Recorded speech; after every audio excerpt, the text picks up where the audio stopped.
চলে আসার মতো একটা ভিডিও নিয়ে, তো দেখতেই পাচ্ছ ভাঙা ব্রিজ পার করে চলে যাচ্ছে ওই পারে। তো গিয়ে বসেছিলাম একটা সুন্দর একটা জায়গা, এত সুন্দর ফুল গাছটা কি বলবো, সেখানে একটা ফুল ছিঁড়ে আমি গুঁজে নিয়েছি আমার কানে। তো এত সুন্দর জায়গার সবাই ফটো তুলে একটু বসেছিলাম। তো তারপরে যে আমি আর তোমার দাদাভাই ফটো তুলছিলাম, তো ও তুলবেই না, দেখো ঝগড়া লেগে গেছে, দুজনের বহুত ঝগড়া লেগে গেছিলো ওখানে গিয়ে। ও ছবি তুলবে না, আমি তুলবো। তারপর নিজে শান্ত করে নিজেরটা ফটোগুলো ভিডিও করে নিচ্ছিলাম। তো দেখো কি সুন্দর লাগছে জায়গাটা।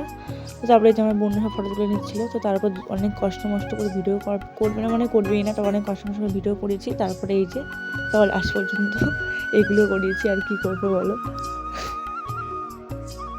তো তারপরে আমরা চলে গেছিলাম আরেকটা জায়গা, এটাও খুব সুন্দর ছিল। তো ওখানে গিয়ে আমি করেছিলাম প্রপোজ তোমার দাদাভাইকে, তো দেখতেই পাবে। এটাও অনেক জোর ঠোর করেও দাঁড়াবে না, আমি বলছিলাম মুখে করতে, তো ও করেনি, তো আমি করে দিয়েছিলাম। তারপর দেখতেই পাচ্ছ আমি নাচতে নাচতে সব চলে যাচ্ছি সামনের দিকে। তো বলেছিলাম ভিডিও করতে, তো ভিডিও করবে কেউ, আমি এতদিন লাফা কী করে ভিডিওটা করবে আমার। তো তারপরে এই যে দুজন মিলে সবাই, দুজনে না অনেকেই গেছিলাম, সবাই মিলে চলে যাচ্ছিলাম। তো এত সুন্দর ওয়েদার, গ্রামের চারিদিকটা এত সুন্দর লাগছিলো, কী আর বলবো। তো তারপরে এই যে আমি ঢং করছিলাম, আমি বলছিলাম যে দেখো কত সুন্দর সুন্দর আমরা চলে এসেছি, আমরা ফ্রিতে সুন্দরবন ঘুরে নিচ্ছি, তো ওখানে জন্তু জানোয়ার দেখা বাকি আছে। তো আমার সবাই বলছিল যে তুই তো এটা জন্তু জানোয়ার। তো এরকম মজা করতে সবাই আমরা চলে গেছিলাম, অনেকটা গেছিলাম। ওখানে গিয়ে আবার একটা সুন্দর মাঠের পাশে আমরা বসে পড়েছিলাম দুজনে মিলে। তো ওখানে গিয়ে ক্লিপ আমরা নিয়েছি, এত সুন্দর লাগছিলো ওইটা কি বলবো।